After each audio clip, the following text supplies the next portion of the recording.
একদম ঘরোয়াভাবে বানিয়েছি এই রূপচাঁদ মাছের ঝোল। কিভাবে বানিয়েছি দেখো, একদম কম তেল মশলা আর দারুণ টেস্টি। বন্ধুরা পুরো ভিডিওটা মন দিয়ে দেখো, সাথে থাকো।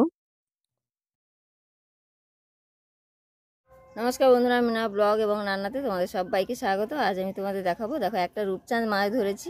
মাছটা ধরে কেটে নিয়েছি ভালো করে। আর দেখতে থাকো বন্ধুরা, কিভাবে আমি মাছটার রেসিপি বানাবো। খুবই সুস্বাদু, একদম ঘরোয়াভাবে। মাছটা আমি নিয়েছি, মাছটা কেটে ধুয়ে ভালো করে নিয়েছি। আর দিয়ে দিলাম পরিমাণ মতো হলুদ আর লাল লঙ্কার গুঁড়ো, যাতে একটু ভালো হয়ে ভাজা হয়, মাছটা শক্ত হয়ে যাবে লঙ্কা দেওয়ার কারণ। আর দিয়ে দিলাম স্বাদ মতন লবণ, দিয়ে ভালো করে মেখে নেব। এখন মাখা হয়ে গেছে,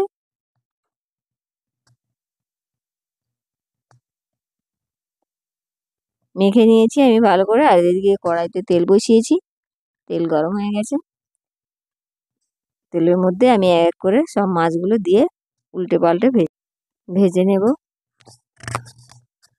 দেখো মাছগুলো আমি সব দিয়ে দিয়েছি, আর মাছটাতে তেল হয়ে গেছে। যত ভাজা হবে তেল বেরোচ্ছে। ঘরের পুকুরের মাছ বন্ধুরা, দারুণ টেস্টি হয়। আর খুব সহজভাবেই আমি কম তেল মশলা দিয়ে বানাবো, তোমরা খুব সহজেই বানাতে পারবে।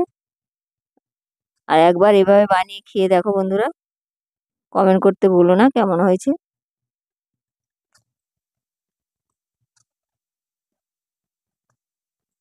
দেখো মাছগুলো আমি ভেজে নিয়েছি উল্টে পাল্টে ভালো করে।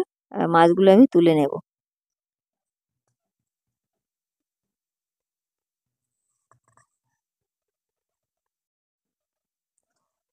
মাছগুলো তুলে নিয়েছি। আর ওই তেলের মধ্যেই আমি দিয়ে দেব গোটা এলাচ, চিড়ে দিয়েছি আমি, তেজপাতা। আমি এর মধ্যে গোটা এলাচ দিয়েছি, তেজপাতা দিয়েছি। আর দিয়ে দেব পেঁয়াজ, দুটো পেঁয়াজ আমি একদম কুচি কুচি কেটে নিয়েছি। একটু লাল করে ভাজা হলেই আমি এর মধ্যে দেব রসুন বাটা, আদা বাটা। একটু ভালো করে মিশিয়ে নিয়ে আর আমি দিয়ে দেব এর মধ্যে হলুদ, পরিমাণ মতো হলুদ দিয়ে দিলাম। পরিমাণ মতো লাল লঙ্কার গুঁড়ো দিয়ে দিলাম, তোমরা যে যেমন ঝাল খাবে দেবে। ভালো করে একটু কষিয়ে নেব আমি।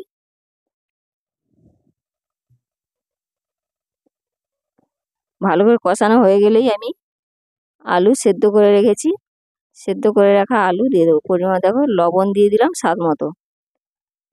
আর সেদ্ধ করে রাখা আলুটা আমি দিয়ে দিলাম।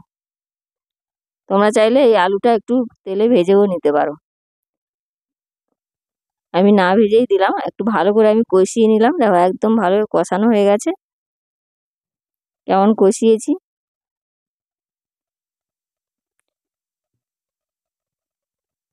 কষানো হয়ে গেলেই আমি জল দেব, পরিমাণ মতো জল দেবো। সেদ্ধ করে রাখা আলু আর তোমরা যে যেমন ঝোল খাবে দেবে। দেখো পরিমাণ মতো জল দিয়ে দিলাম, আমি এতটা জল দিয়েছি। দারুণ সুস্বাদু বন্ধুরা, ঝোল একদম ভালোভাবে ফুটে গেছে। আর সেদ্ধ করে রাখা আলু দিয়েছি। খুব সহজভাবেই বানাতে পারবে বন্ধুরা। ভিডিও ভালো লাগলে লাইক করো, কমেন্ট করো। তোমরা এভাবে বানিয়ে খাও কেমন হয়েছে। ঝোল ভালোভাবে ফুটছে, এর মধ্যে আমি দিয়ে দেবো ধনিয়ার গুঁড়ো পরিমাণ মতো আর জিরের গুঁড়ো পরিমাণ মতো। ভালো করে ফুটিয়ে মাছ দিয়ে দেব।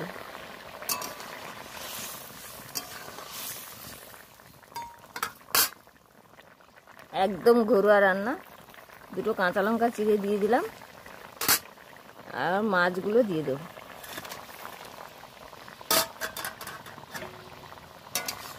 ভেজে রাখা মাছগুলো দিয়ে দিলাম। একটু ফুটে গেলেই আমি ঝোলটা নামিয়ে নেব।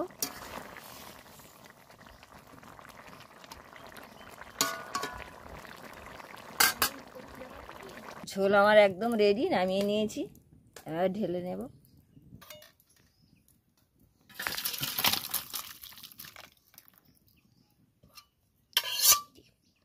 খুব সহজভাবেই আমি তোমাদের দেখালাম এই রূপচাঁদ মাছের ঝোল। সাথে থাকো বন্ধুরা, ভিডিও শেষ করছি।